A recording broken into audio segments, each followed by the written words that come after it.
मुनादी करा दी गई पूरी अयोध्या में। सभी नागरिकों को संदेश है महाराज की ओर से, कल प्रातःकाल इतने बजे राजभवन के द्वार पर सबको अपने अपने वस्त्राभूषणों से सुसज्जित होकर अपने अपने वाहनों को सजाकर आना है। जनकपुर बारात जाएगी, भगवान श्री राम का विवाह है। और ये पूरे अयोध्या के अंदर नगाड़े बजने लगे। तो जब नगाड़े बजे तो नारद जी के कानों में जब नगाड़ों की आवाज और जय जयकार गई तो पूछा नारद जी ने आकर अयोध्या में, ये नगाड़े क्यों बज रहे हैं? बोले श्री राम की बारात जाने वाली है, बाबा आप भी चलिए।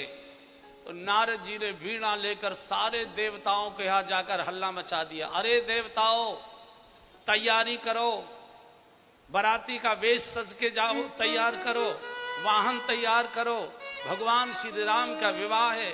तुमने किसी भगवान की शादी नहीं देखी होगी आज तक। देवताओं की उम्र हजारों वर्ष होती है, हजारों वर्ष की उम्र तुमने पार कर दी, लेकिन तुमने अपनी आंखों से कभी किसी भगवान को दूल्हे के रूप में नहीं देखा होगा। नेत्रों को सफल करना है तो चलो जनकपुर, बारात की तैयारी के साथ जनकपुर प्रस्थान करो। और ये सत्य भी है, किसी देवता ने भगवान की शादी नहीं हुई, नहीं किसी भगवान की।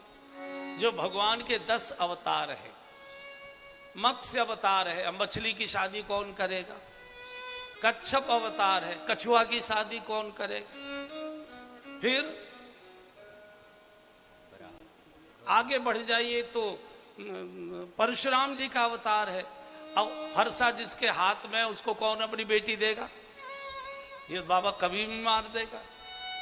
अच्छा बाकी को छोड़िए, भगवान श्री कृष्ण की 16,108 रानियां थी, शादी एक के भी साथ नहीं हुई थी, भावर एक के भी साथ नहीं पड़ी थी, सबको भगा के ही लाए थे। रुक्मिणी यादव सबको भगा कर लाए।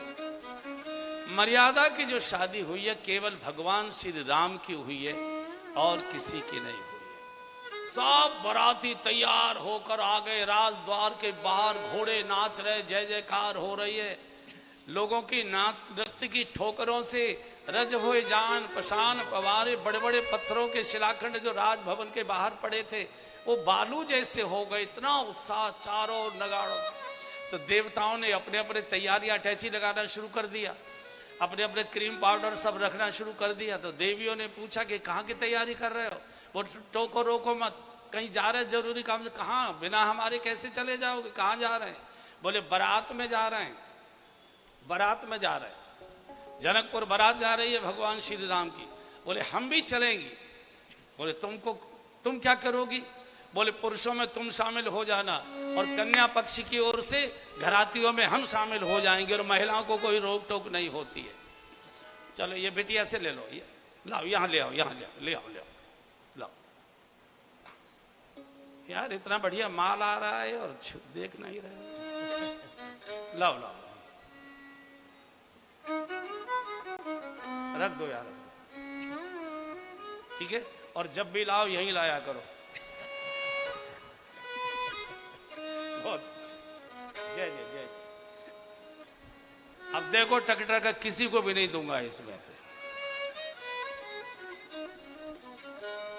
यहां से बारात चली है, जय जयकार हो रही है, पूरे गांव गांव के नागरिक दौड़ दौड़ कर देख रहे। ऐसी बड़ी बारात तो आज तक हमने किसी की देखी नहीं। किसकी बारात जा रही है? बोले दशरथ जी की बारात जा रही है। दशरथ जी? एक रथ पर दशरथ सवार हैं क्या? बोले नहीं, ये उनका नाम है। तो जिस कुंवर की इतनी बड़ी बारात जा रही है, हमको उनका दर्शन तो करवा दीजिए। गांव के लोग बड़े सीधे साधे होते हैं। तो अब कहें कि वो दूल्हा तो पहले ही ससुराल में जाकर बैठ गया है। तो दशरथ जी ने वशिष्ठ जी से कहा कि गुरु जी ये सब कह रहे दूल्हा दिखाओ दूल्हा दिखाओ, अब दूल्हा तो है नहीं, अब क्या करें? झूठ बोलने में संकोच लगता है। बोले भरत और शत्रुघ्न को दिखा दिया करो। भरत शत्रुघ्न कैसे दिखा दे? इनकी तो कोई शादी नहीं। बोले चिंता मत करो, हम गुरु हैं, हम त्रिकालदर्शी। तुम त्रिकालदर्शी मुनिनाथा, विश्व बदर जीव तुम्हारे यहाँ था। हमने देख लिया है कि उनके पास 4 राजकुमारियां हैं और हमारे पास 4 राजकुमार हैं, करवा देंगे भाई, झूठ बोलने की जरूरत नहीं। और भरत राम एक जैसे ही लगते हैं। भरत राम ही की अनुहारी, सहसा लखन सकै नर नारी।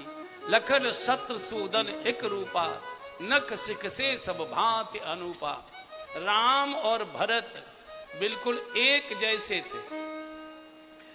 प्रारंभ में तो बच्चे बदल जाया करते थे, शिकायत हो गई कि बच्चे बदल जाते। जल्दबाजी में कौशल्या जी भरत जी को उठा लाती थी पालने में से, और कैकेयी जी राम जी को उठाकर ले जाती। चर्चा हो गई, बालक बदल जाते, पहचान बिल्कुल नहीं है। तो कौशल्या जी और कैकेयी जी दोनों वशिष्ठ जी के पास जाकर रोई, महाराज बच्चों का नामकरण तो कर दिया लेकिन पहचान नहीं है। कैकेयी कहती है मैं राम को उठा लाती हूँ, कौशल्या कहती है मैं भरत को उठा लाती हूँ, और हमको बताओ तो सही। इसलिए राम जी ने कौशल्या जी का कभी दूध नहीं पिया, और भरत जी ने कभी कैकेयी जी का दूध नहीं पिया, हमेशा कौशल्या माँ का दूध पिया था। तो वशिष्ठ जी ने कहा रानी, इनकी पहचान तो वेद भी नहीं बता सकते, ना इति न इति करके वापस हो जाएंगे। हाँ मैं कुछ संकेत बता सकता हूं, तुम्हारा काम चल जाए तो देख लेना। क्या संकेत है? देखना, जब ये दोनों बालक पास पास बैठे हों तो दूर से ध्यान से देखना। जो बालक सामने वाले बालक के चेहरे को देख रहा हो तो समझना देखने वाला बालक राम है, और जो बालक सामने वाले बालक के चरणों की ओर देख रहा हो तो समझ जाना देखने वाला बालक भरत है। भरत कभी भगवान राम के चेहरे को नहीं देखेगा, हमेशा चरणों को ही देखेगा। ये बात कब खुली? जब भगवान का कैकेयी ने वनवास करा दिया और भरत जी जब ननिहाल से लौट कर आए।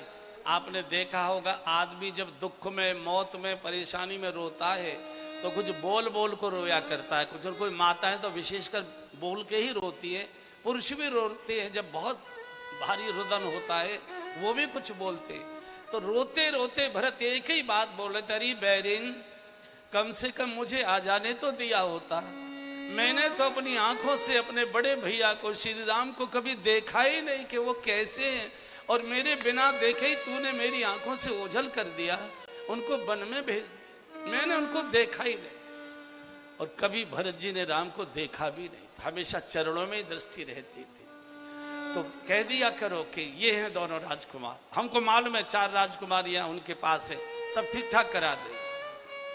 जिन्होंने गांव की बारातें की है वो याद करिए। पहले रास्ते में कौन सी दावत होती थी? वो बाग रोटी। बाग रोटी सुभाष जी ने, बाबूजी ने की होंगी ये बारातें। बढ़त वगैरह में तो ऐसी होती थी। बाग रोटी रास्ते में दावतें होती थी ना पहले। अब तो कुछ होता हाथा नहीं है। अब तो गिद्ध भोज होता है, धक्का मारो, कोहनी मारो, प्लेट उठाओ, छीनो झपटो, निकल जाओ।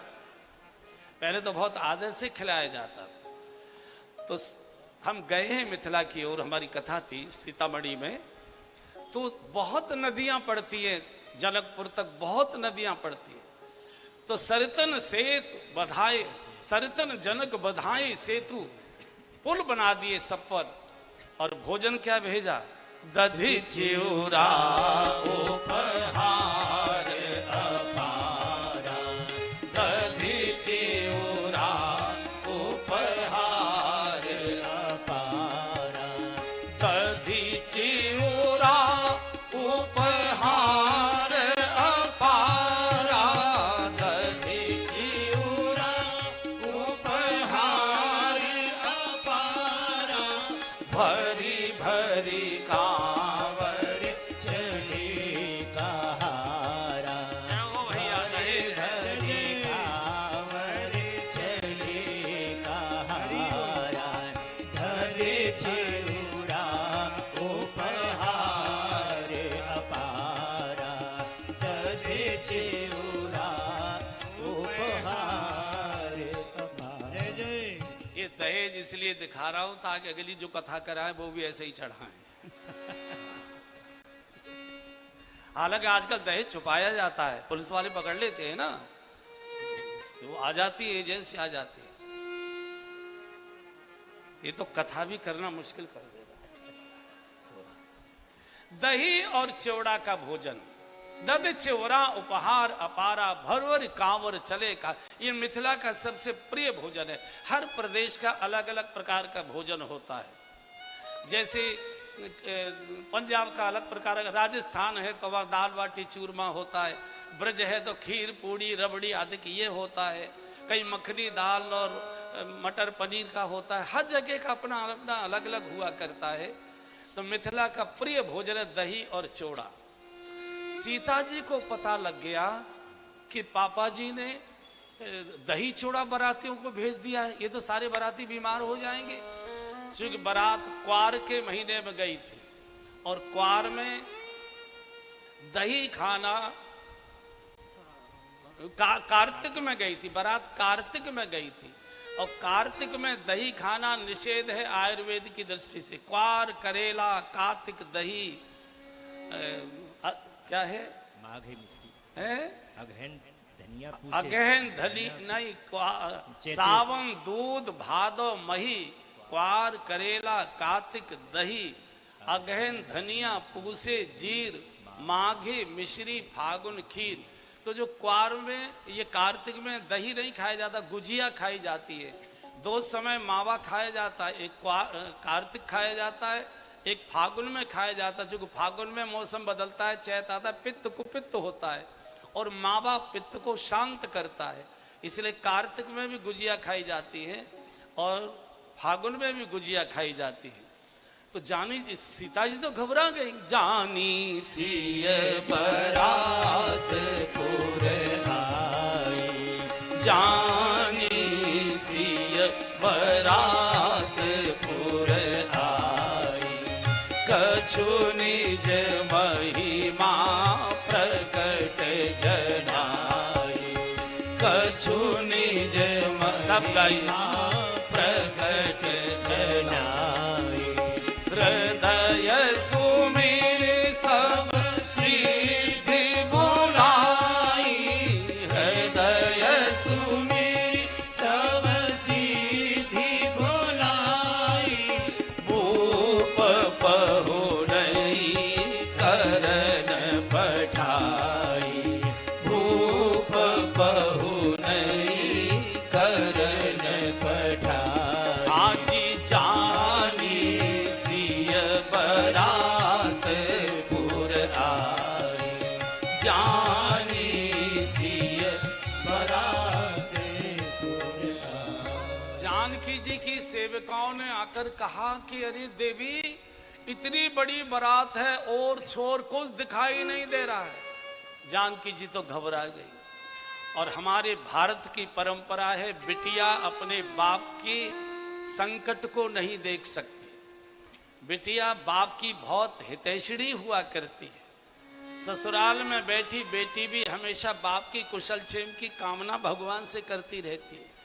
चूंकि मायका शब्द तो मायका है, लेकिन मायका पिता के कारण ही मिलता है। बेटी के पिता जब तक जीवित रहते सीना तान कर धड़ल्ले से बेटी मायके में कभी भी जा सकती है, आ सकती है। पिता की मृत्यु के बाद चूंकि माँ भैया भाभी के अधीन हो जाती है, फिर मायका अधिकार पूर्वक नहीं मिलता, भैया भाभी की कृपा से मिलता है। इसलिए बेटियां हमेशा अपने पिता की कुशल कामना की हमेशा प्रभु से प्रार्थना करती रहती। जाड़े आने से पहले ही मोजे बनाकर भेज देगी, स्वेटर बनाकर भेज देगी, सदरी बनाकर भेज देगी। बाबूजी ठंड शुरू हो रही है, कपड़े पहन कर रखना, तबीयत ठीक रखना। चूंकि उसको मालूम है मायके की गलियां केवल पिताजी के कारण देखने को मिलेगी, बाकी तो सदा के लिए बंद हो जाया कर। और हमेशा बेटी बाप की इज्जत की चिंता करती है। और कई बेटियां तो हमने ऐसी देखी है, किसी गरीब पिता की बिटिया और सौभाग्य से किसी रईस घर की बहू बनकर जाती है, तो जब वो अपने मायके में आती है तो अपनी ओर से ही 10-5 साड़ी खरीद कर ले आती है ससुराल से।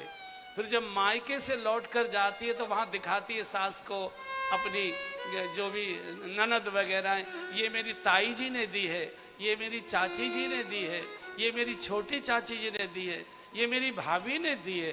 पिता की इज्जत को रखना, जैसे बेटा बाप की इज्जत तार तार करने पर उतारू है, ऐसे ही भारत की बेटियां बाप की इज्जत को बचाने के लिए बलिदान देती है। हमेशा बेटी बाप की बहुत इज्जत की चिंता करती। तो सीता जी समझ गई, क्योंकि जरा सी स्टेट है, जनकपुर तो बहुत छोटी स्टेट है और अयोध्या तो चक्रवर्ती साम्राज्य है और इतनी बारात बड़ी है, पिताजी तो सबको भोजन भी नहीं कर पाएंगे, कैसे खाते रहोगे, मेरे बाप की नाक कट जाएगी।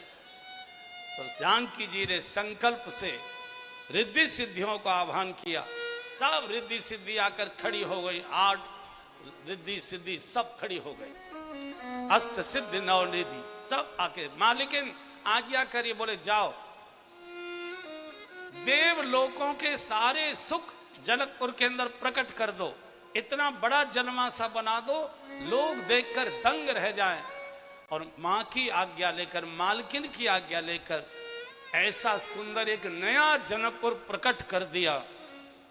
जब ये बराती पहुंचे हैं जन्माशे की ओर, हर एक बराती को अलग अलग सिंगल सोने का डीलक्स वो कॉटेज खड़ा कर दिया, एक द्वार पर कामधेनु गाय खड़ी कर दी, एक कल्प वृक्ष खड़ा कर दिया।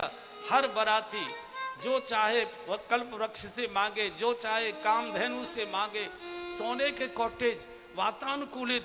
अपने कॉटेज नहीं देख रहे, तू तेरा कैसा है, तेरा कैसा है, तेरा कैसा है, तेरा कैसा है, सबका एक जैसा लग रहा है। गोस्वामी जी ने वो वर्णन किया है, निज निज बास बिलो की बराती, निज निज बास बिलो की बराती, सुर सुख सकल सुलभ सब भांति, सुर सुख सकल सुलभ सब भांति, विभव भेद कछु को न जाना, विभव भेद कछु को न जाना, सकल जनक करि करहि बखाना, सकल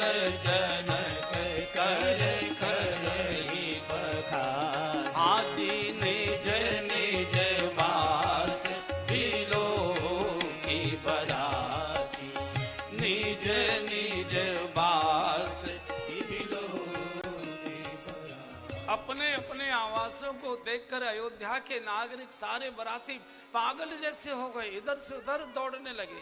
सब लोग जनक जी की वैभव की महिमा गाने लगे। सकल जनक कर करे बगान, भाई राज्य तो छोटा है तो छोटे से स्टेट के राजा, क्या वैभव है, ऐसा तो कई देवलोकों में भी नहीं होगा। सब यहाँ जनक जी की बखान कर रहे थे, लेकिन सिया महिमा रघुनायक जानी,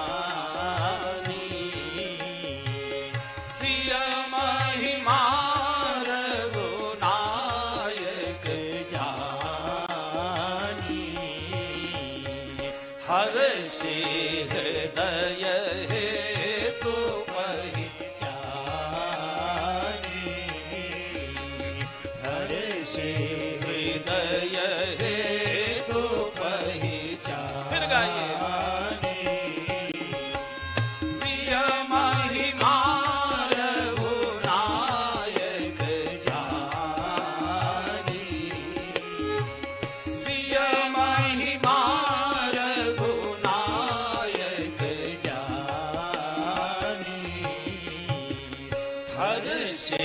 हृदय हेतु पहचानी, हर से हृदय हेतु पहचानी। केवल भगवान समझ पाए तो श्री जी महारानी की कृपा है, ये तो श्री जानकी जी की कृपा है। सिय महिमा रघुनायक जानिए हर से हृदय। और सबसे ज्यादा पागल हुए ब्रह्मा जी, इन्होंने वेश बनाए हुए थे मनुष्यों के। तो ब्रह्मा जी कभी इधर दौड़े कभी इधर दौड़े। एक सोने के महल के बाहर एक बूढ़े सज्जन और सोने के लोटे में जल लेकर और चांदी की दतुन कर रहे थे। तो ब्रह्मा जी बूढ़े ब्राह्मण के वेश में थे। तो बोले जी आप कोई सभा के कोई मंत्री या कोई बड़े सांसद वगैरह कुछ? बोले अरे महाराज कैसी बात कर रहे हो, मैं तो स्वपच हूँ, मैं तो मेहतर हूँ महाराज का, सड़क पर बुहारी लगाने का मेरा काम।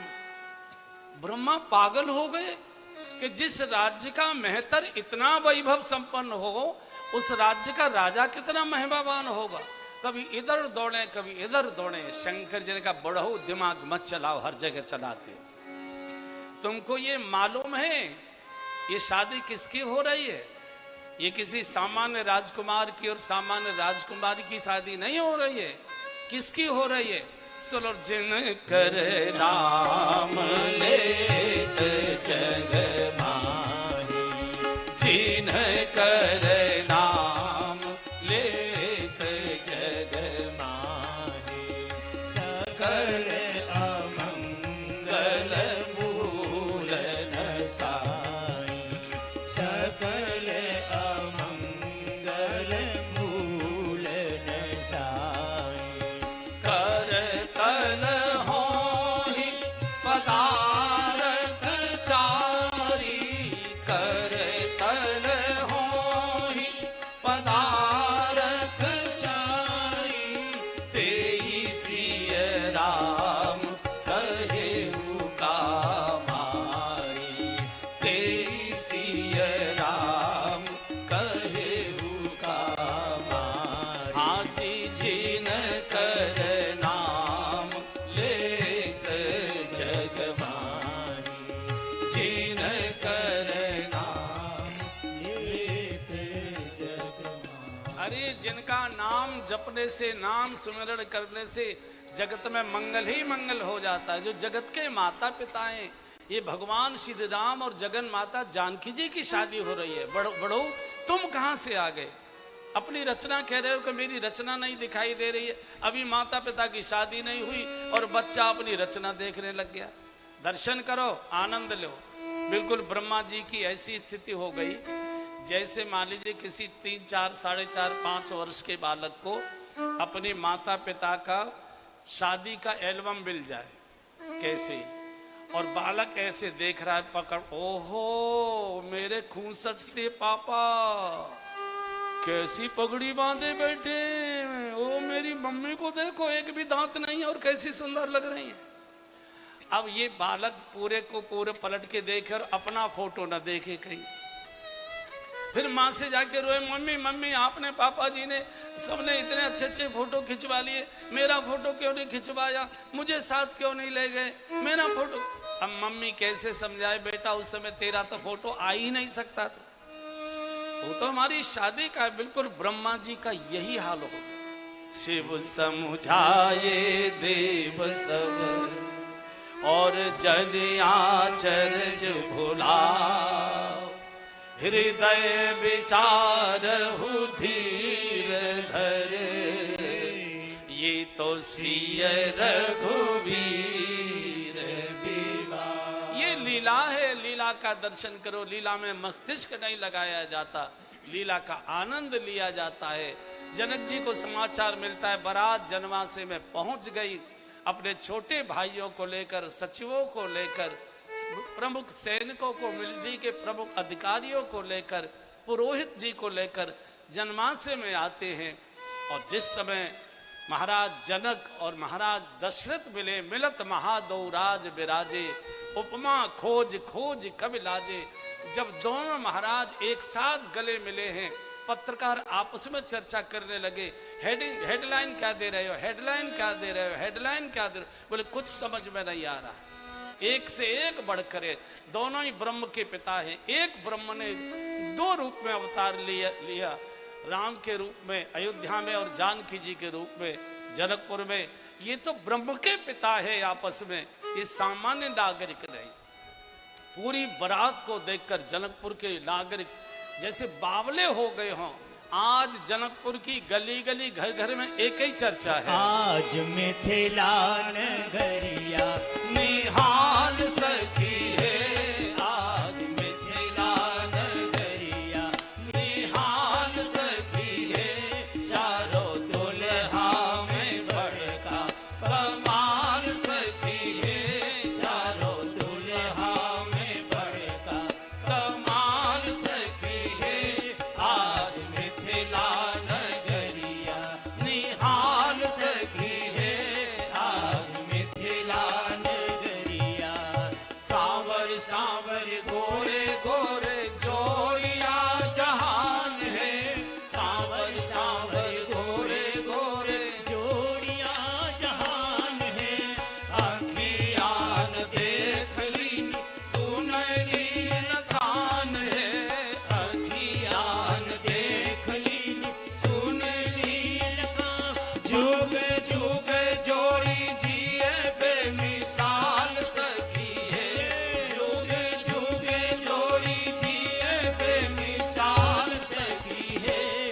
आज मिथिला नगरिया निहाल सखी है, आज मिथिला नगरिया निहाल सखी है, चारों दुल्हा में बड़का कमाल सखी है, चारों दुल्हा में बड़का कमाल सखी है, आज मिथिला नगरिया गगन मगन आज मगन धरतिया, गगन मगन आज मगन धरतिया, देख देख दुल्हा के सांवरी सूरतिया, देख देख दुल्हा के सांवरी सूरत, बाल वृद्ध नर नारी सब बेहाल सखी है, बाल वृद्ध नर नारी सब बेहाल सखी है, आज मिथिला नगरिया निहाल सखी है, आज मिथिला नगरिया निहाल सखी है, चारों दुल्हा में बड़का कमाल सखी है, चारों दुल्हा में बड़का कमाल सखी है, आज मिथिला नगरिया इनके लाग रोगी मुनि जप तप कैलन, इनके लाग जोगी मुनि जप तप कैलन, से ही हमरा मिथिला के मेहमान भैलन, से ही हमरे मिथिला के मेहमान भई, लाल लोढ़ा से सिखाई इनकर गाल सखी है, लाल लोढ़ा से सिखाई इनकर गाल सखी है, आज मिथिला नगरिया निहाल सखी है, आज मिथिला नगरिया निहाल सखी है, चारों दुल्हा में बड़का कमाल सखी है, चारों दुल्हा में बड़का कमाल सखी है, आज मिथिला नगरिया। ओहो, पूरी मिथिला के घर घर में चर्चा हो गई। आज मिथिला नगरिया ऐसी बारात ऐसे दूल्हे देखे ही नहीं। सांवर सांवर गोरे गोरे जोड़ियां जहान है, अखियां न देख ली ऐसा, आंखों से कभी न देखा न कानों से ऐसा सुना। अरे सखी, ऐसा मन करता है इनका तो लाल लोढ़े को गरम लाल लोढ़े से इनके तो गाल सेके जाए, गाल लाल लोढ़ा से सिकाए। लोढ़ा जानते हो, सिलबटना, जो लोढ़ा सिलबटना, हर एक जगह की अपनी शादी के समय की रस्में होती है। आप ब्रज में जाइए दूल्हा बाराती बनकर, तो जो कन्या पक्ष की माताएं होती हैं, अच्छा वो पहले से ही ताड़ लेती है कि लड़के का फूफा कौन सा है, मौसा कौन सा है, बहनोई कौन सा है। अच्छा, इनकी नाक में चढ़े रहते फूफा वगैरह के। फूफा का मतलब ही है जो फूफा करता रहे हर समय, हर चीज में कुछ न कुछ निकल। अच्छा, जीजा तो रूठे ही जाता है, जीजा तो बिना रूठे शादी होती ही नहीं है। फिर जो बहन है ना, वो इधर से तो दौड़ेगी, देखो उन्होंने चाय भी नहीं पी, उन्होंने नाश्ता भी नहीं किया, कोई उन्होंने खाया नहीं है, कोई बात नहीं कर रहा। अब इस फूफा से कौन बात करेगा, कौन? तो ये अच्छा, जो ज्यादा मटकते हैं, फूफा करते हैं, उनकी ठुकाई बहुत होती है। तो अब ठोके कैसे, पीटे कैसे, गुस्सा कैसे उतारे? तो वो हल्दी के थापे लेती हैं, हल्दी के, और ऐसा जमाती है ले पूरा। अच्छा, वो लड़ भी नहीं सकता चूंकि वो तो रस्म है। तो माताओं को पहले अंदाज आ जाता है कि किस किस की ठुकाई ठीक से करनी है। तो जो मिथिला की रस्म है वो थापे की नहीं है। वहाँ जो दूल्हा जाता है या जो दूल्हे के फूफा जीजा जो कुछ भी फूफा करने वाले होते हैं, तो वहाँ जो सिलवटना होता है लोढ़ा, उसको भूबर में देते हैं, गर्म आग में, जैसे शकरकंदी दी जाती है ना भूबर में। और जब लाल हो जाता है, गर्म हो जाता है, फिर कपड़े में लपेटकर उनके गाल सेके जाते, गाल लाल लोढ़ा से सिकाए इनकर गाल सखी। हम मिथिला कथा करने गए थे, सीतामढ़ी गए थे, तो हमने वहां पूछा बहनों से कि ये क्या रिवाज है कि लाल लोढ़े से दूल्हे के आप गाल सेकेंगे, ये क्या रिवाज है? बोले हम ये दूल्हे को चेतावनी देते हैं कि हमने अपनी लाडली बिटिया बहुत लाड प्यार से पाली है, अगर तुमने जरा भी ऊंची आवाज में बोले और जरा भी आंख निकाल कर उसकी ओर देखा तो जब भी ससुराल आओगे गरम लोढ़े से तुम्हारे गाल सेक दिए जाएंगे, खबरदारी। ये चेतावनी देते। पूरी जनकपुर में आनंद छाया है, आनंद छाया। बारात की तैयारी हुई, घोड़ा कहां से आए, घोड़ा कहां से आए, दूल्हे के रूप में प्रभु सजे धजे प्रतीक्षा में है। घोड़े की मांग हुई, कामदेव आ गए। कामदेव ने कहा प्रभु संसारी दूल्हा तो चाहे जिस घोड़े पर सवारी कर लेता है, आप तो संसार के मालिक हैं, आप तो तेज तर्रार छनक बने घोड़े की लगाम आपके हाथ में आए, उसे आप साध कर चलाएं, इसमें आपकी महिमा है।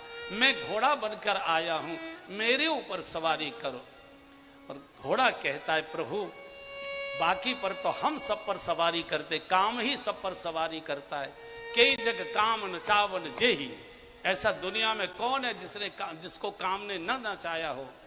आप राम हैं, आप काम को नचाइए, काम की डोर आप स्वयं अपने हाथ में थामिए। और शायद ये गोस्वामी जी कहना चाहते हैं अपने जीवन के काम की डोर। काम जीवन में आवश्यक है, क्रोध जीवन में आवश्यक है, भविष्य की रक्षा के लिए लोभ भी जीवन में आवश्यक है, लेकिन काम तो चाहिए संतान उत्पत्ति के लिए, संसार संचालन के लिए, लेकिन न कामी चाहिए न कामुकता चाहिए। क्रोध तो चाहिए थोड़ी तेजस्विता के लिए और बाल बच्चों को थोड़ा संयत अनुशासन में रखने के लिए। क्रोध तो चाहिए लेकिन क्रोधीपन नहीं चाहिए। भविष्य की सुरक्षा के लिए बचा के रखना लोभ तो चाहिए लेकिन लोभीपना नहीं चाहिए। जब कोई चीज सीमा से बाहर चली जाती है तो वो रोग बन जाती है, औषधि फिर रोग बन जाती है, असह्य हो जाती है।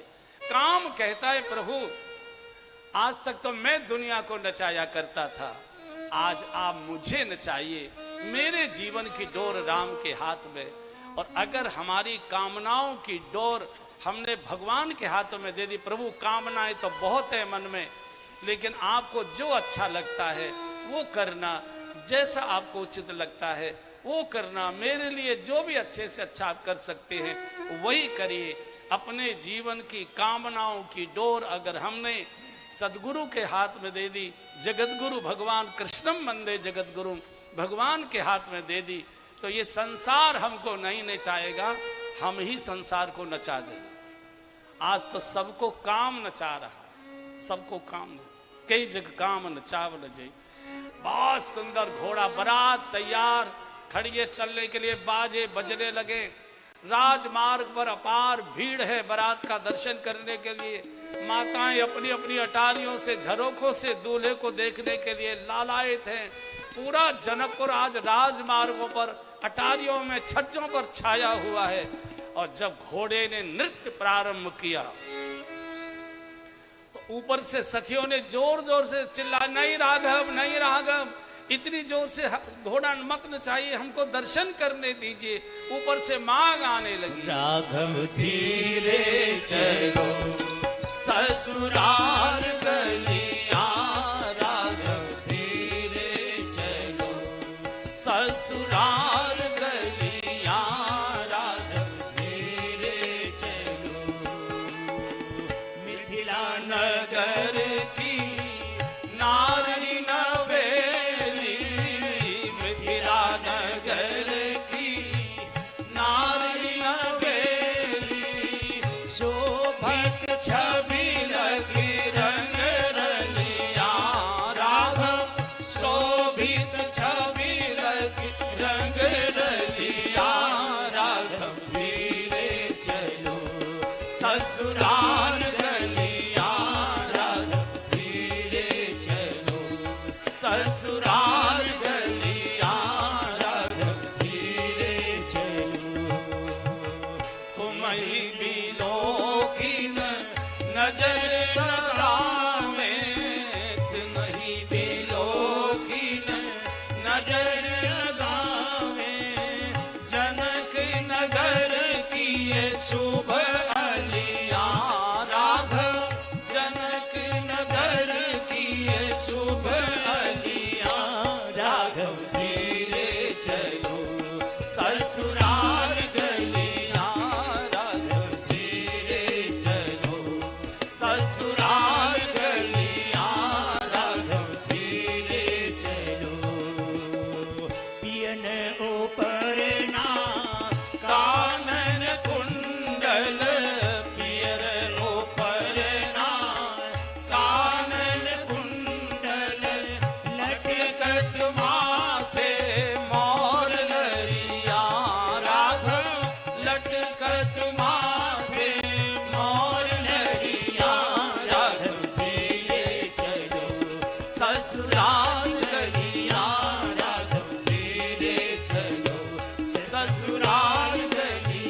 मैंने बोल दिया था, ससुराल में लड़की को अपनी ससुराल में और दूल्हे को अपनी ससुराल में 3 चीजों का पालन करना चाहिए। धीरे चले 1, धीरे बोले 2 और धीरे खाए 3। हालांकि करते तो हैं केवल, लेकिन ये 7-8 दिन ही रहता है, फिर तो धम्म ही धम्म होने लगती है। उसके बाद तो धम्म ही धम्म होने लगती है। धीरे चले। और जनक जी के राज द्वार पर पुनः स्वागत हो रहा है। अंदर प्रवेश हुआ है जनक जी और पूरा परिवार सब बारातियों का स्वागत करता है। अंदर दिव्य मंडप सजा हुआ है, सब अपने अपने आसन पर विराजमान हैं। वशिष्ठ जी अपने गुरुदेव के आसन पर विराजमान है, गुरुत्व पर विराजमान है। महाराज अपने आसन पर, जनक सुनैना। ओहो, जब अयोध्या के नागरिकों ने सुनैना जी का दर्शन किया, जनक पाठ महिषी, क्या सुंदर दिव्यता है। जिनकी गोद में भक्ति महारानी बिटिया बनकर खेलने के लिए लालायित होकर प्रकट हुई है, वो माँ कितनी दिव्य हो गई। नाम ही सुनैना है। जिनके नेत्र मधुर है, जिनके नेत्र पवित्र हैं, कुनैना नहीं है, वो सुनैना है। सु जहां लग जाता है वो शुभ हो जाता है, जहां को लग जाता है वो अशुभ हो जाता है। सुसंग है, सुनीति है, सुनैना है। जहां भी सु लगेगा, ऐसे को जहां लग गया, कुसंग है, कुमति है, कुलक्षण है। जहां को लगता है वो सर्वनाश का संकेत है। अपने अपने आसन पर विराजमान, मंत्रोच्चार होने लगा। आज चारों वेद मनुष्य शरीर, ब्राह्मण का शरीर धारण करके विवाह पद्धति को पूर्ण कराने के लिए विराजमान है। कोई किसी को नहीं पहचान रहा है। सब देवताओं की श्रीमतियां कन्या पक्ष की माताओं के बीच में मिल गई। सारे देवता ब्राह्मणों का वेश बनाकर वर पक्ष की ओर बैठे, मंत्रोच्चारण होने लगा। अब वशिष्ठ जी से शतानंद जी ने कहा कि गुरुवर, वशिष्ठ जी ने शतानंद जी से कहा कि ऋषिवर, आप अब जानकी जी को बुलाइए, विवाह का मुहूर्त अब आ रहा है। आज सखियों ने जानकी जी का बड़ा दिव्य श्रृंगार किया है, लेकिन जानकी जी जगन माता है और माँ के श्रृंगार का वर्णन करना ये अपराध माना गया है। माँ तो कैसी भी हो, माँ तो पूज्य ही होती है, माँ तो वंदनीय ही होती है। सखियां धीरे धीरे, 2-3 सखियों ने इधर से सहारा दिया है, 2-3 सखियों ने, चूंकि धीरे चलो का संकेत हो चुका है। धीरे धीरे धीरे धीरे भक्ति महारानी का शुभागमन मंडप में हो रहा है। पूरे वातावरण में दिव्य भक्ति की सुगंध की अनुभूति होने लगी। गोस्वामी जी ने लिखा है, सिय सुंदरता भरनी न जारी, सिय सुंदरता भरनी न जारी, लघुमति बहुत मनोहर तारी, लघुमति बहुत मनोहर तारी, आवत दीखी बराती न सीता, आवत दीखी बराती न सीता, रूप राशि सब भांति पुनीता, रूप राशि सब भांति पुनीता, सब ही मन किए प्रणामा, सब ही मन किए प्रणामा, सब ही मन किए प्रणामा, सब ही मन किए प्रणामा, देखि राम भय पूरन कामा, देखि राम भय पूरन कामा, आदि सिय सुंदरता बरनी न जारी, सिय सुंदरता बरनी न जारी। क्या दिव्य स्वरूप है माँ का। लेकिन जगन माता के सौंदर्य का वर्णन करना ये बहुत महा अपराध माना गया।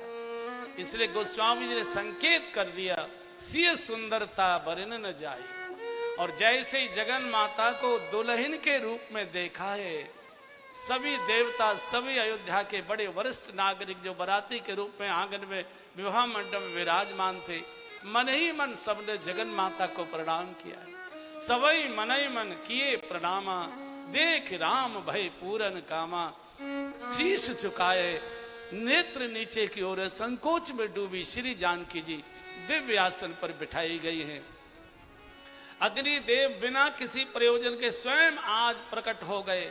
चारों वेद ब्राह्मण वेश धारण कर वेदोच्चारण करने लगे।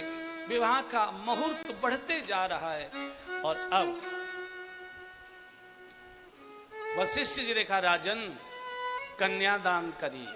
और जैसे जनक जी को कहा कि कन्यादान करिए, जनक जी रो पड़े। जनक जी ज्ञानी है, ज्ञानी कभी रोता नहीं है, लेकिन आज ज्ञानी नहीं रो रहा है, बेटी का बाप रो रहा है। बोले नहीं ऋषिवर, ये मत कहिए, मैं अपनी बिटिया को किसी को दान नहीं कर सकता। मैंने कितने लाड़ प्यार से इसको पाला है। नहीं नहीं, मुझसे दूर मत करिए। सुनैना जी जैसे रोते हुए बच्चे के आंसू माँ अपनी साड़ी के पल्ले से पोंछती है, आज सुनैना माँ के रूप में है। अपने हरे रंग की साड़ी से उसके पल्ले से जनक जी के रोते आंसू पोंछते। राजन रोइए मत, ये तो किसी भी पिता के जीवन के सबसे बड़ी सौभाग्य की घड़ी होती है कि जब वो बाप अपनी बिटिया का कन्यादान लेता है। सभी बाप नहीं बनते, कन्यादान लेने का सौभाग्य कुछ ही पिताओं को मिलता करता है। और जिनके आंगन में बेटी का जन्म नहीं हुआ करता या नहीं होता किसी कारण, वो अपने आंगन को भाग्यशाली बनाने के लिए किसी पड़ोसी की बिटिया के फेरे अपने आंगन में डलवाते हैं, उनका कन्यादान लेते हैं। सौभाग्य तो तब मिलता है पिता को जब वो अपने हाथ से अपनी बेटी का कन्यादान करता है। राजन रोइए मत, ये तो भाग्य से ये घड़ी, शुभ घड़ी आपके जीवन में आई है। नहीं सुने ना, कितने लाड़ प्यार से मैंने जानकी को पाला था, जानकी के बिना हम कैसे रह पाएंगे, प्राण चले जाए। नहीं राजन, धैर्य रखिए। हर पिता को हर बेटी रुलाकर जाया करती है। जो कभी मौत पर भी नहीं रोते, वो अपनी बेटी को जब डोली में बिठाते हैं तो फूट फूट कर रो पड़ते हैं। अब ज्ञान छोड़िए, आप पिता के आसन पर खड़े होइए। ज्ञान की बातें बाद में करिए, आप इस समय पिता हैं, कन्यादान करिए। और जब कन्यादान की बात आई तो भगवान के पीताम्बर का एक ठोक लिया जनक जी ने, और इधर जानकी जी की जो चुनरी ओढ़े थी हरे रंग की, उसका एक ठोक लिया। और गुरुदेव ने दोनों में गांठ बांध ली। इसलिए इसको गुर्र गांठ कहते हैं, गांव की ब्रजभाषा में कहते हैं ना, गुर्र गांठ लग गई। गुर्र गांठ कहते हैं जो लग तो जाती है, खुलती नहीं है, वो काटी ही जाती है, खुलती नहीं है। और गुरु का संबंध, गुरु की गांठ ही ऐसी है जो जन्म जन्मांतर तक लगी ही रहती है, कभी न खुलती है न कभी टूटती है। और जैसे ही गुरुदेव के आज्ञा से जनक जी ने और दोनों की चुनरी की गांठ बांधी है, और यज्ञ नारायण प्रकट हो गए, अग्निदेव प्रकट हो गए, भावरें पढ़ने लगी, माताएं मंगल गीत गाने लगी। सिया रघुवर जी के संग पढ़ने लागी, हरे हरे पढ़ने लागी भावरिया। सिया रघुवर जी के संग पढ़ने लागी, हरे हरे पढ़ने लागी भावरिया। छायो चहुदिशि प्रेम को रंग, पढ़ने लागी हरे हरे पढ़ने लागी भावरिया। सिया रघुवर जी के संग मंगल गीत गवे घर घर में, बाज रही शहनाई। मंगल गीत गवे घर घर में, बाज रही शहनाई। आरती करत जुगल जोड़ी की, गावत सखी बधाई। पढ़ने लागी हरे हरे पढ़ने लागी भावरिया। सिया रघुवर जी के संग पढ़ने लागी, हरे हरे पढ़ने लागी भावरिया। छायो चहुदिशि प्रेम को रंग, पढ़ने लागी हरे हरे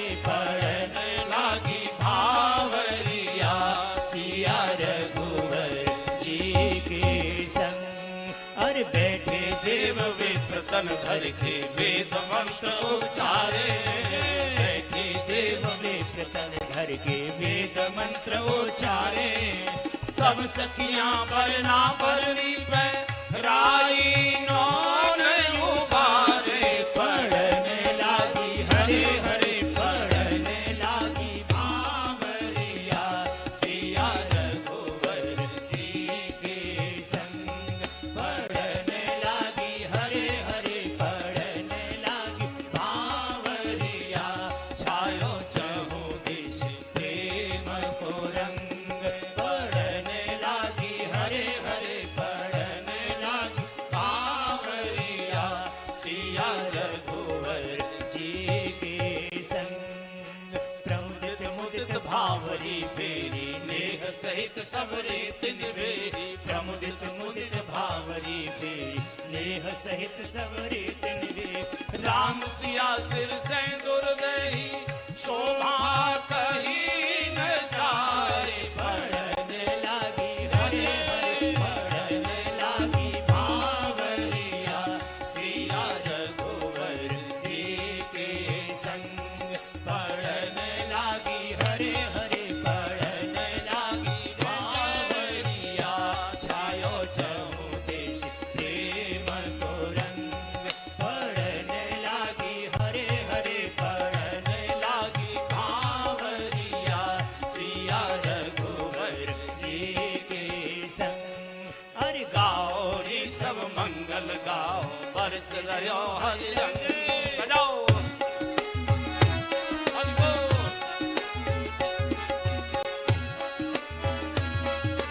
जय हो।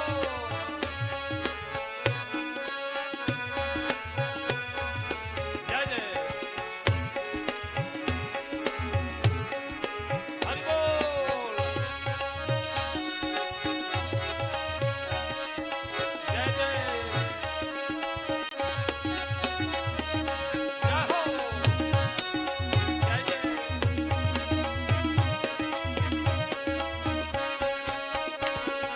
हरि बोल।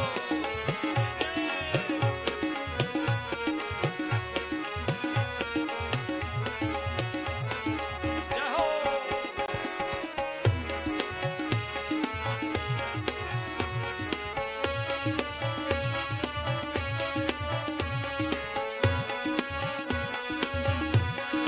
जय जय जय हो।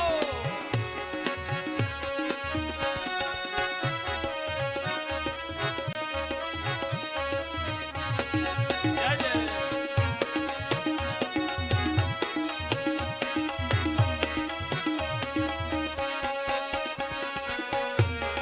हरि बोल।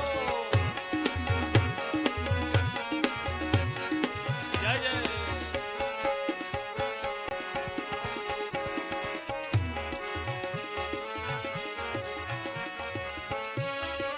हरे हरे।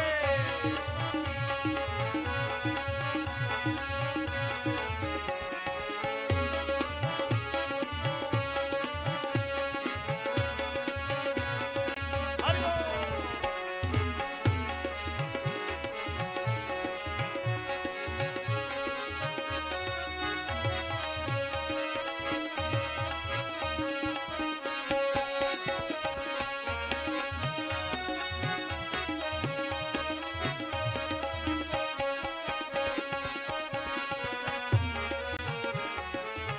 हरे हरे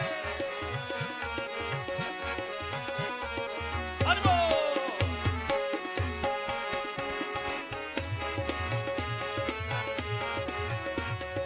गाओ रे सब मंगल गाओ, बरस रहो हरि रंग। गाओ रे सब मंगल गाओ, बरस रहो हरि रंग। हरि गाओ रे सब मंगल गाओ, बरस रहो हरि रंग। राम सिया के दर्शन करके सब भय पर